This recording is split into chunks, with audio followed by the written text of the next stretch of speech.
अस्सलाम वालेकुम, welcome to जोर का जोड़। आई होप आप लोग खैरियत से होंगे और अच्छे से अपना ख्याल रख रहे होंगे। Another day another show, but not a good day because obviously कल जिस तरह की परफॉर्मेंस टीम पाकिस्तान की तरफ से हुई, it has been embarrassing over and over again. और अब तो मुझे लगता है कि शायद हमें इस बात की आदत डाल लेनी चाहिए कि ये वन ऑफ अपसेट्स नहीं है, this is what continuity we witness further on. और क्यों ऐसा हो रहा है, कैसे हो रहा है, थोड़ा सा ज़रा डाइसेक्ट करेंगे कल के मैच को कि कल क्या हुआ, क्यों हुआ। क्योंकि जब ये टीम आ रही थी तो उस वक्त तो बड़े हम खुश थे कि नहीं जी 5 T20s तो ऐसे ही निकल जाएंगे, 5 T20s में तो हमारा कॉम्बिनेशन सेट हो जाएगा, जीतेंगे भी हम और उसके बाद तो फिर आयरलैंड और इंग्लैंड है। मगर ऐसा बिल्कुल कुछ नहीं हुआ। इस मैच के ऊपर फोकस होगा, इस हवाले से हमारी मेजरली डिस्कशन होगी। हमें एक बहुत इंपॉर्टेंट गेस्ट भी आज ज्वाइन इन करेंगे। मैं हूं सवीरा पाशा और मेरे साथ मौजूद है हाफिज़ मोहम्मद इमरान। और बिल्कुल सवेरा, आपने ठीक कहा कि सबसे ज़्यादा अहम बात पाकिस्तान के लिए यही रहेगी आज के दिन में। दिन तो है लेकिन अच्छा नहीं है और अब बुरे दिनों की आदत वैसे काफ़ी होती चली जा रही है, क्योंकि गुज़िश्ता 8 माह में पाकिस्तान के दिन ज़्यादा बुरे ही रहे हैं क्रिकेट के एतबार से।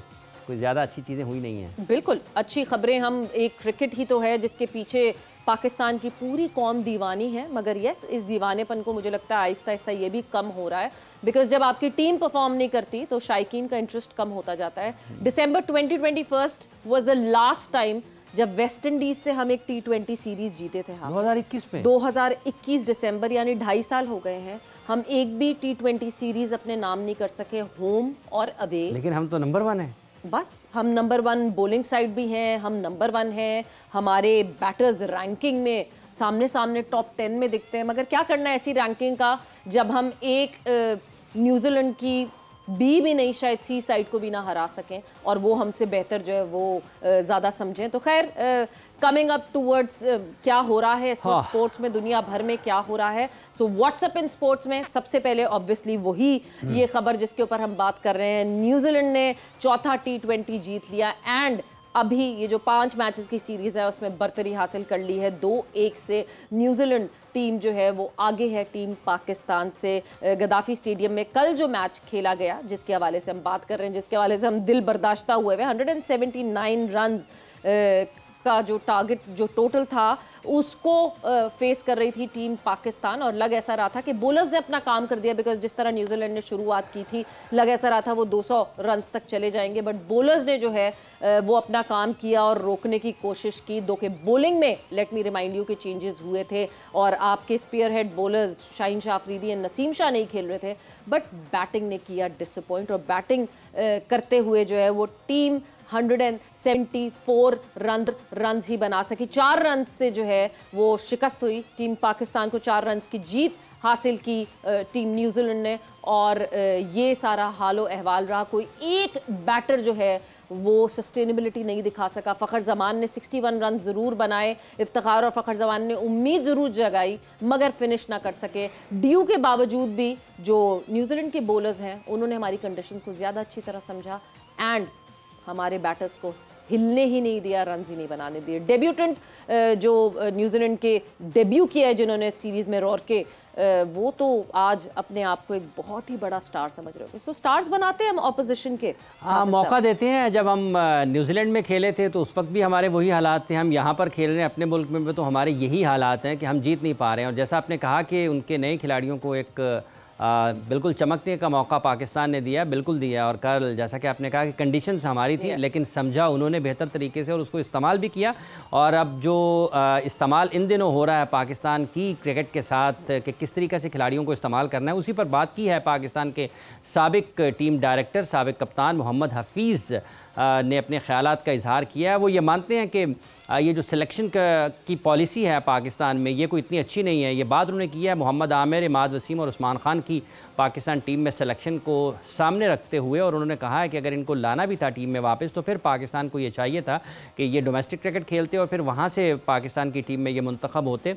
इस तरह की सिलेक्शन, जो कि लफ्ज़ उन्होंने इस्तेमाल किया कि पैराशूट का, ये कोई ज़्यादा अच्छी नहीं है। लेकिन सवेरा, ये बड़ी दिलचस्प बात है कि आप क्रिकेटर्स के हवाले से तो ये बात कर देते हैं कि इनको डोमेस्टिक क्रिकेट में आना चाहिए, तो फिर तो जो सिलेक्शन हुई है पाकिस्तान के टीम के इस वक्त के कोचिंग स्टाफ में वो भी पैराशूट है। और फिर जब इससे पहले हफीज़ आए थे पाकिस्तान टीम के टीम डायरेक्टर, तो उनके पास भी डोमेस्टिक क्रिकेट का बहसीत कोचिंग का तो कोई तजुर्बा नहीं था। तो ये तो प्रोसेस है ना, हर किसी के लिए एक जैसा बराबर ही है। आप अगर आपने कोचिंग में आना है या टीम में आना है तो फिर उसके लिए प्रोसेस तो सब जगह पर लगता है। एग्जैक्टली हमारी तो आप टीम मैनेजमेंट की बात कर लें, हमारे प्लेयर्स की बात कर लें, हमारे कोचेस की बात कर लें, हम ऑन जॉब ट्रेनिंग पे रखते हैं। और ऑन जॉब ट्रेनिंग होती है। इसी तरह मिसबाह उल हक साहब आए थे बगैर किसी एक्सपीरियंस के, वो चीफ सेलेक्टर भी बन गए थे, वो कोच भी बन गए थे। इसी तरह मोहम्मद हफीज जो हैं वो डायरेक्टर बन के आए और फिर जो है हेड कोच वाले काम भी करना शुरू कर दिए। और यस, तो सभी पैरा ट्रूपर्स हैं और सब पैरा ट्रूपर्स जो हैं वो इसी तरह आके जो है ऊपर से बैठ जाए, ऊपर से। और अभी वहाब रियाज वो कर रहे हैं। बड़ी कंटिन्यूटी है पाकिस्तान में, ऐसा नहीं है। लोग कहते हैं ना कि तसलसल नहीं है। कमी को पूरा किया मिसबाह की हफीज़ ने और मोहम्मद हफीज़ साहब की कमी को पूरा कर रहे हैं वहाब रियाज। और ये बातें करना सबके लिए आसान होता है, लेकिन सबसे जो तकलीफ दह चीज़ है ना सवेरा, वो ये है कि पाकिस्तान की टीम की कारकर्दगी बहुत तशवीशनाक और अफसोसनाक, और बच्चे बेचारे रो रहे हैं स्टेडियम में। ये आपके दिल पर लगनी चाहिए बात। 1,32,000 के सामने आप अहमदाबाद में हारे थे, उसके बाद आप यहाँ तक हारते चले आ रहे हैं। और जैसा भी सवेरा ने एक बड़ा एक आपको आंखें खोलने वाली चीज़ बताई है कि 2021 से पाकिस्तान कोई T20 सीरीज़ नहीं जीता, और हम ये कहते हैं ये फॉर्मेट सबसे ज़्यादा सूट करता है। और जो जीते हुए भी हैं वो कोई बहुत हाई एंड टीम नहीं। वेस्ट इंडीज़ के खिलाफ हमने वो सीरीज़ अपने नाम की थी। कोई ऑस्ट्रेलिया, कोई न्यूजीलैंड, कोई इंग्लैंड, मतलब इनके तो आसपास मुझे लगता है हम भटक ही नहीं पा रहे, क्योंकि हमारे घर में आके जिस तरह वो हमें हैंडल करते हैं वो तो हमने पिछले पूरे साल में देख ही लिया। फिर भी हम कहते हैं वर्ल्ड क्लास टीम है हमारी, वर्ल्ड क्लास रैंक्ड बॉलिंग है। बट खैर मेरा ख्याल से Aahista Aahista over the period of time या तो हम इस बात की आदत डाल लें या फिर ये प्लेयर्स जो हैं अपने आप को बेहतर करने की कोशिश करें। बिकॉज सबसे बड़ा जो अलमिया है, हाफिज हमें और डिटेल में भी इस पर बात करेंगे, बिकॉज चेंजेस जो हैं वो बॉलिंग में की थी आपने। बैटिंग में तो क्या, एक मोहम्मद रिजवान उस लाइनअप में ऊपर नीचे थे ना, मोहम्मद रिजवान की एब्सेंस थी। उसके बावजूद तो हमारी बैटिंग जो है वो फ्लॉप हुई और हमारी बैटिंग जो है वो चैलेंज पुट अप नहीं कर सकी। बट मूविंग ऑन फर्दर, जहां हम ये सारी दिल बर्दाश्ता होने वाली बात कर रहे हैं, वहां पास्ट में जब हम अपने प्लेयर्स को देखते थे, बेहतरी हमारे प्लेयर्स में जब आती थी जब काउंटी खेलते थे हमारे प्लेयर्स, और काउंटी में जाके वो सारा एक्सपीरियंस गेज करते थे। सो आमिर जमाल जो है वो अब काउंटी चैंपियनशिप का हमें हिस्सा बने हुए दिखेंगे, और वॉर्कशायर के साथ उन्होंने जो है वो सीजन साइन किया है, एंड आमिर जमाल हमें वहाँ पे इन एक्शन दिखेंगे।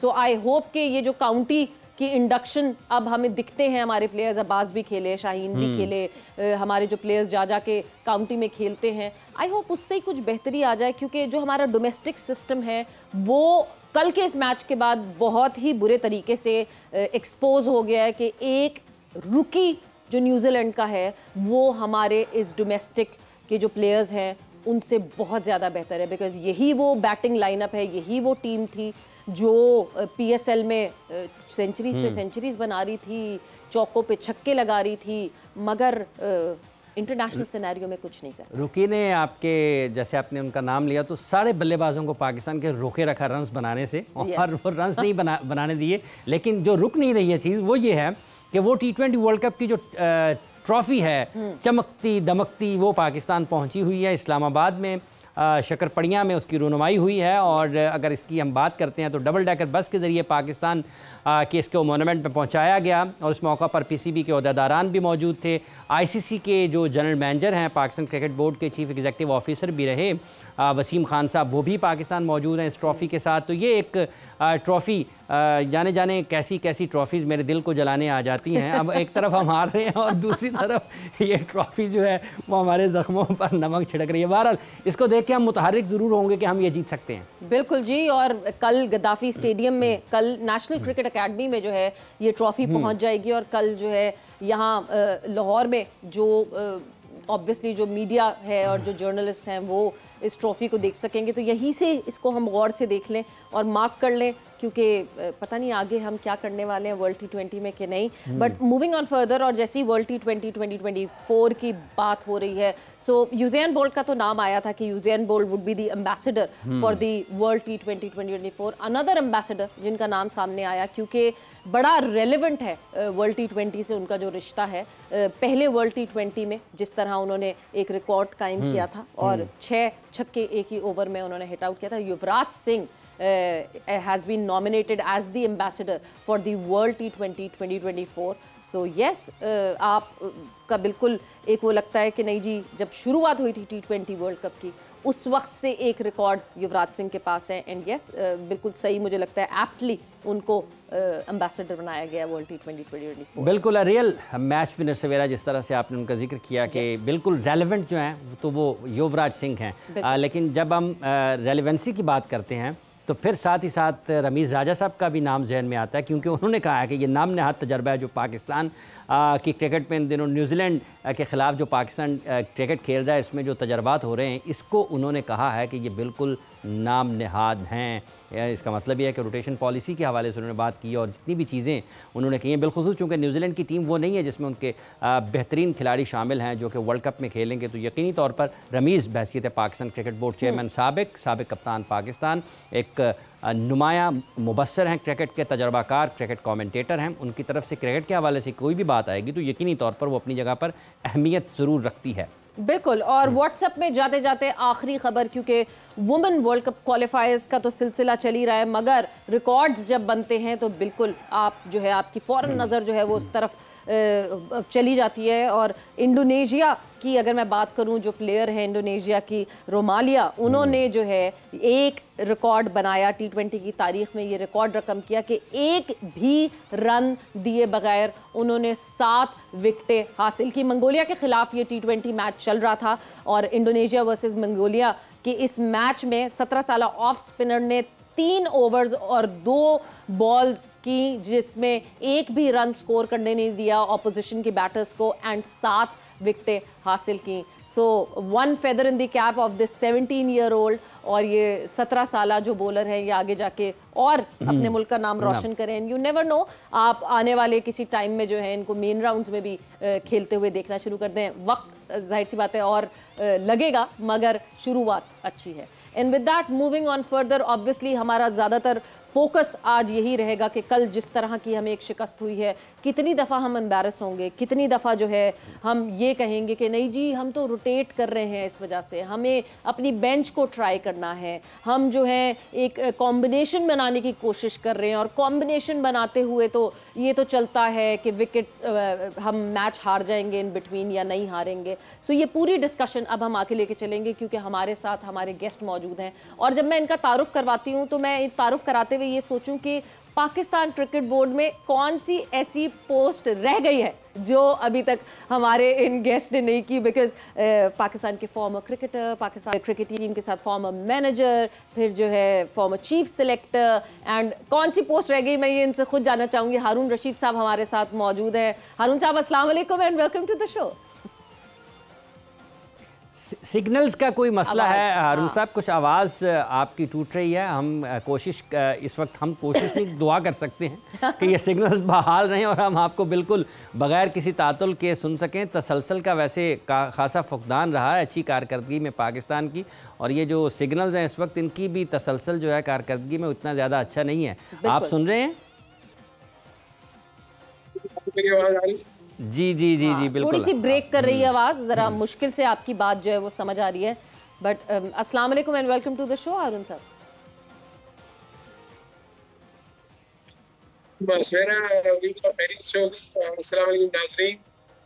उम्मीद है मेरी आवाज़ आप तक पहुंच रही होगी।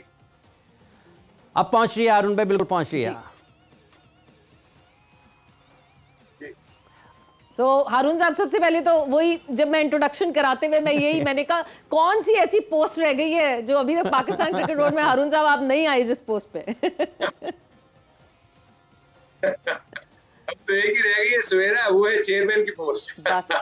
बस ये रह गई है। ये भी एक ये जो चेक मार्क है ना, ये भी लग जाना चाहिए ये चेक मार्क। बट हारून साहब ये तो खैर एक मजाक की बात, जिस तरह हमने शुरुआत की है, you have been serving Pakistan cricket from pretty long. और मतलब हम जब ये देखते हैं इस तरह की इस वक्त कंडीशन देखते हैं टीम पाकिस्तान की, तो बड़ा दिल दुखता है। तो आई कैन इमेजिन कि आपका कितना दिल दुखता होगा। And you have been close to this setup, you have been close to these boys, because recent past में you were just a part of this management. Haroon sahab, क्या प्रॉब्लम है टीम पाकिस्तान के साथ? हमारे अगेंस्ट कोई भी टीम आती है, एक रूकी टीम भी आती है, एक लेस एक्सपीरियंस टीम भी आती है, तो ऐसा लगता है कि हम उनकी ट्रेनिंग के लिए हैं। सिर्फ वो आते हैं, हमारे ऊपर ट्रेन करते हैं और बड़े बड़े फिर कॉन्ट्रैक्ट लेके दूसरी लीग्स में जाके खेलते हैं। तो कोई शक नहीं है, आपने जो भी अपने इंट्रो में और बहुत सारी चीजें जो क्रिकेट के बारे में कही वो है। ऑब्वियसली आपको पता है कि हमारे यहाँ के जो फैंस हैं वो बहुत ही ज्यादा पैशनेट हैं और वो ये नहीं देखना चाहते कि पाकिस्तान की टीम मुसलसल शिकस्त से दो चार। दूसरी तरफ में अगर आपको ये भी बताऊं कि मैं अगर आपने जैसे कहा कि इसके रीजंस क्या है, तो भी आपको मैं पिछले 1 से 1.5 साल का ही अगर मैं आपको पीछे टेन्योर दिखाऊं, जो भी इस वक्त सिलसिला चल रहा है, तो ऑलरेडी 3 से 4 चेयरमैन जो है वो चेंज हो चुके हैं। और अगर मैं अपने टेन्योर की बात करूं, जो कि मैंने 2007 से मैंने काम करना शुरू किया था पीसीबी से, सो वहां मैंने तकरीबन 9 चेयरमैन के साथ काम किया था। मसला यही होता है कि जो भी चेयरमैन आते हैं वो सिर्फ अपनी जो सामने चीजें हैं उसी को देखते हैं। इनफैक्ट जो पाकिस्तान का मसला है वो ये है कि हमें अपनी डोमेस्टिक स्ट्रक्चर के ऊपर जहाँ काम करना है, जहाँ से जो बुनियाद पड़ती है, जहाँ से प्लेयर्स आते हैं, उसकी तरफ कोई भी तवज्जो इसलिए नहीं देता कि उन जितने भी चेयरमैन आते हैं उनको पता है कि यार 2 से 3 साल के लिए, या हो सकता है उससे पहले ही हम चले जाएं। उसका रीजन ये है कि गवर्नमेंट चेंज होती है, चेयरमैन चेंज होते हैं, लेकिन जब तक कंटिन्यूड पॉलिसीज नहीं होंगी, जब तक उस वक्त तक आपके रिजल्ट्स नहीं आ सकते। तो जो भी चेयरमैन आता है या जो भी चेयरमैन सिलेक्शन कमेटी आता है या जो भी कैप्टन पाकिस्तान टीम बनता है, उसके तमाम का तमाम फोकस सिर्फ करंट टीम के ऊपर है, चाहे वो पाकिस्तान की मेल टीम हो चाहे पाकिस्तान की फीमेल टीम। और उनका कोशिश भी सिर्फ यही होती है कि टीम किसी तरह जीतती रहे, क्योंकि जब तक जीतती रहेगी तो मीडिया खामोश रहेगा। इसलिए कि मीडिया तो सिर्फ इंतजार इसलिए कर रहा होता है कि टीम हारे तो ताकि हम उसके बाद क्रिटिसिज्म शुरू कर दें। जैसे कि अभी आप देख रहे हैं कि कौन सी ऐसी जगह है जहां पर इस वक्त पाकिस्तान की टीम के ऊपर क्रिटिसिज्म का बाजार जो है वो गर्म नहीं। सो मेरे अपने नजदीक इनफैक्ट जो रियल सेंस में काम करना है, लेकिन आपके पास जो ये मैच है ना इस वक्त पाकिस्तान की करंट टीम का, इसके बाद आप मुझे बता दें कि आपके पास क्या पीछे बैकअप में आपके पास कोई प्लेयर्स मौजूद है जो कि आगे बाबर आजम की जगह लेंगे, या for that matter Shadab Khan की जगह लेंगे, या नसीम शाह की, या देखें ना वापस आप पुरानों को वापस बुला लेते हैं ना। आपने हामिद को बुला लिया वापस, यू नेवर नो, थोड़ी देर के बाद जो पैनिक बटन बजे और वो कहेंगे नहीं जी शोएब मलिक को भी बुला लें। सो इनफैक्ट जो आपका करंट सिस्टम जो है, अगर वो प्लेयर्स को प्रोड्यूस नहीं करेगा तो बैकअप आएगा नहीं, चाहे जितने मर्जी आप रोटेशन पॉलिसीज ले आए। क्योंकि मुझे बदकिस्मती से इतना अरसा काम करके मुझे इन-डेप्थ नॉलेज है कि पाकिस्तान की फर्स्ट क्लास क्रिकेट में प्रॉब्लम क्या है, क्योंकि पाकिस्तान के डोमेस्टिक स्ट्रक्चर में बहुत बड़ी प्रॉब्लम्स हैं जिसको कोई भी एड्रेस करने की कोशिश नहीं करता। इसलिए कोई स्टेक होल्डर्स इतने स्ट्रॉन्ग है कि आपको टच ही नहीं कर सकते। ठीक है, स्टेक होल्डर्स इतने स्ट्रॉन्ग हैं कि आप उनको टच नहीं कर सकते, और यहीं पर पाकिस्तान टीम भी इतने मजबूत हैं कि आप उनको भी हाथ नहीं लगा सकते। बहुत ज़्यादा मसला पैदा हो जाता है। इस मसले पर भी सवेरा बात करेंगे, लेकिन मेरा ख्याल है कि वक्फा ले लें। बिल्कुल जी, एक ब्रेक की तरफ चलते हैं और जब ब्रेक से वापस आएंगे तो ऐसी क्या स्ट्रेंथ है इन प्लेयर्स के पास कि इतने सारे कोचेस जो हैं वो चले गए, वो छोड़ गए, ये प्लेयर्स वहीं पे हैं, मगर परफॉर्मेंसेज उस तरह की नहीं आ रही जितना हम एक लॉन्गर रन में एक्सपेक्ट करते हैं। After the short break.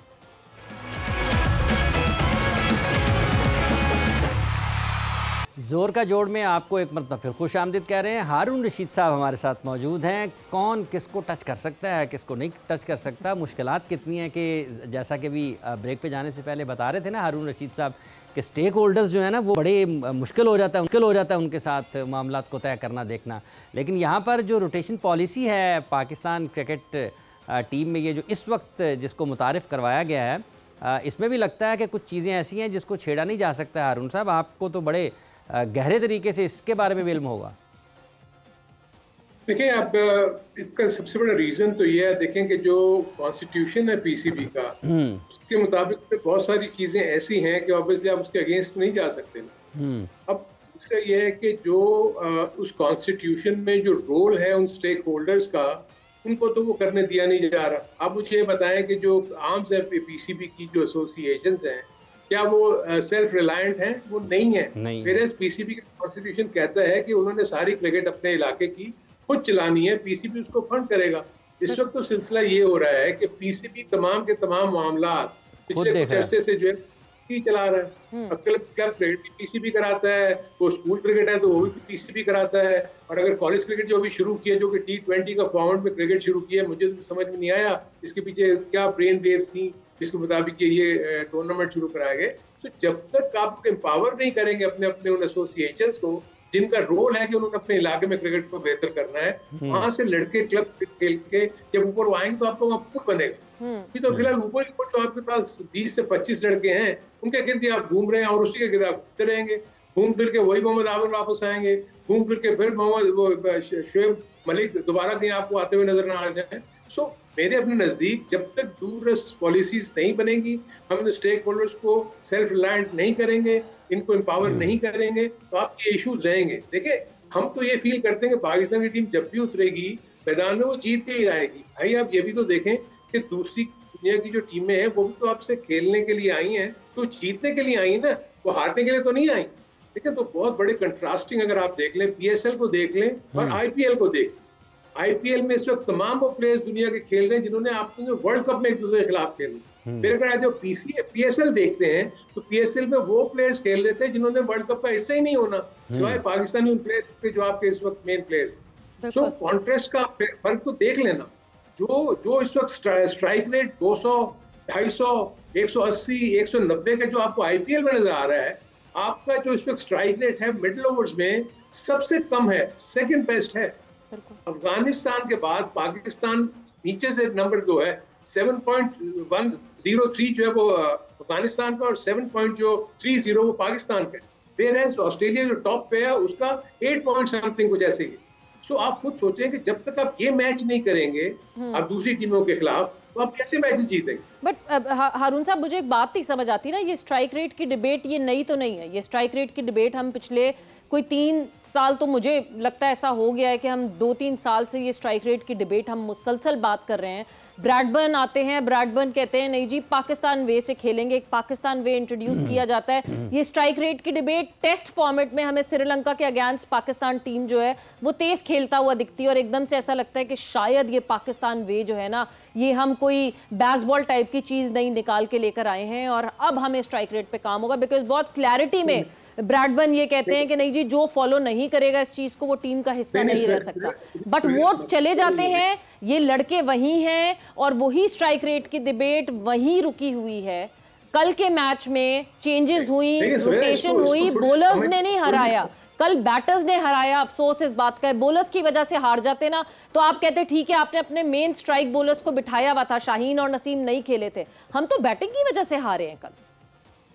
देखिए, नहीं आप सिर्फ बैटिंग को ही ना करें ना, आप मुझे ये बताइए कि आपकी फील्डिंग का स्टैंडर्ड क्या है। देखिए, मेरा सिर्फ कहने का मकसद ये है कि आपको तमाम चीजें जो आप स्ट्राइक रेट की बात करते हैं ना, एक्चुअली जो भी ब्रैडबर्न हो गए या जितने भी ऐसे कोचेज आते हैं, ये सब डिपेंड करता है। अगर आपकी बैटिंग ओरिएंटेड पिचेस बनी हैं तो उसमें आप 190, 180, 200 रन तो देखेंगे ही, इररिस्पेक्टिव आपके पास जो मर्जी बॉलर्स। इस वक्त मिचेल स्टार्क का क्या हाल हो रहा है वहां, इस वक्त कमिंस का वहां क्या हाल हो रहा है आईपीएल में, आप देखें तो सही, 30 रन पड़ रहे हैं बिकॉज पिचेस की नेचर ऐसी है कि बॉलर के लिए कुछ नहीं होता है।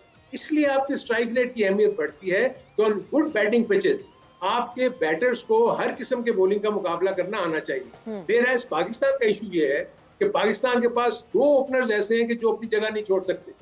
बाबर और रिजवान नीचे आगे बैटिंग ही नहीं करना चाहते, वो कहते हैं हम ऊपर के टॉप नंबर पे बैटिंग करें, वो तो आसान है ना। करना नहीं चाहते ये कैसे? मुझे जरा अपने थोड़े से टाइम पे जरा वापस जाएं। करना नहीं चाहते तो ये किसी के मोहल्ले की टीम तो नहीं है, ये पाकिस्तान की टीम है। They representing a nation, a country. वो चाहते नहीं है, उनके चाहने से अगर चलने लगे तो फिर पाकिस्तान क्रिकेट बोर्ड ताला लगा दे और उनके चाहने से करने दो जो चाह रहे हैं। नहीं, आप समझ, देखिए सवेरा आपको समझने की जरूरत ये भी है कि डोमिनेंट फोर्सेस कौन होती हैं। आप उठा के देख लें कि जो भी टॉप पोजीशन पे होते हैं कैप्टन्स, डेफिनेटली उनका जोर ज्यादा होता है। जितनी मर्जी आप पीछे चले जाएं, हमेशा कैप्टन अपनी मर्जी से सारी चीजें कर रहा होता है। वाइस कैप्टन उसके साथ भी उसका कोर ग्रुप होता है, वो उसको साथ रहते वो उनके साथ चलते हैं। अब मुझे ये बताइए, क्या Shadab Khan as a batter खेल सकता है टीम में? वो नहीं खेल सकता। वो आपके 4 नंबर पे जाता है इसलिए कि वो इस्लामाबाद यूनाइटेड की जो थिंक टैंक जो बैठी हुई है, जो स्टैट्स को लेके चल रहे होते हैं, वो ये कहते हैं कि बाबर का जो शादाब का इम्पैक्ट है वो नंबर 4 पे सबसे बेहतर है। भाई वो एक मैच में 2 मैच में होगा ना, हर वक्त तो नहीं है। कल भी तो गए थे नंबर 4 पे, क्या किया उन्होंने? देखिए, जो रोल है बैटर्स का वो उनको निभाना चाहिए। नीचे लेवल के ऊपर आप देखेंगे कितनी रीशफलिंग हो रही है। आप अभी आमिर जमाल को आपने इंग्लैंड में जाने दिया, वो आपके केस का मतलब है आपकी स्कीम का हिस्सा नहीं है ना। आपने इतना इन्वेस्ट किया उसके ऊपर, आपने मोहम्मद वसीम पे इतना इन्वेस्ट किया, आपने जो भी आपके बैटर्स थे जिन्होंने साहिबजादा फरहान को आपने ट्राई नहीं किया। आपके पास बहुत सारे ऐसे बैट्समैन थे जिनको आप ट्राई कर सकते थे। आपने उस्मान खान को 7 इनिंग्स के ऊपर, जो उन्होंने अभी तक T20 खेली नहीं है, PSL में उन्होंने अच्छा करके आपने उनको पाकिस्तान की टीम में डाल दिया, और उसने बेवकूफ ने अपना मुस्तकबिल खतरे में डाल के पाकिस्तान के लिए खेलने की हामी भर, यानी अब वो यूएई से नहीं खेल सकता। सो मेरे अपने नजदीक जहाँ इश्यूज हैं वो ये है कि क्योंकि फ्रीक्वेंट चेंजेस आती हैं, कैप्टन आप देखें ना, शाहीन आफरीदी एक सीरीज के बाद वो कप्तानी से ड्रॉप हो गया, इसलिए वो सीरीज अच्छी नहीं गई और वो थी न्यूजीलैंड के खिलाफ। सो इस तरह के नी जर्क डिसीजन से आप मुझे बताएं कि टीमें सेटल होती हैं? वो नहीं होती। हर कैप्टन आके अपने अंदाज में सोचता है कि मैंने इसको टीम को कैसे लेके चलना है, इसलिए कि वो मेरे अपने नजदीक दुनिया भर में यही हो रहा है। आप देखेंगे टॉप जो बैटर्स हैं वो मिडिल ऑर्डर में खेल रहे होते हैं, कोहली वो ओपन कर रहा है, दूसरे और तमाम ऐसे प्लेयर्स आपको दुनिया में नजर आएंगे वो भी ओपन कर रहे होते हैं। सो लोग अपने अपने पॉइंट ऑफ व्यू से अपनी टीमों को ठीक करते हैं, लेकिन मिडिल ऑर्डर जो है वो बड़ा स्ट्रॉन्ग है दुनिया की तमाम। हारून साहब, ये जैसे आपने कहा कि बाबर आजम और वो नीचे खेलना नहीं चाहते हैं, चलें वो अपनी कारकर्दगी की बुनियाद पर कह सकते हैं कि हमने ऊपर वाले ओवर्स ठीक खेल लिए।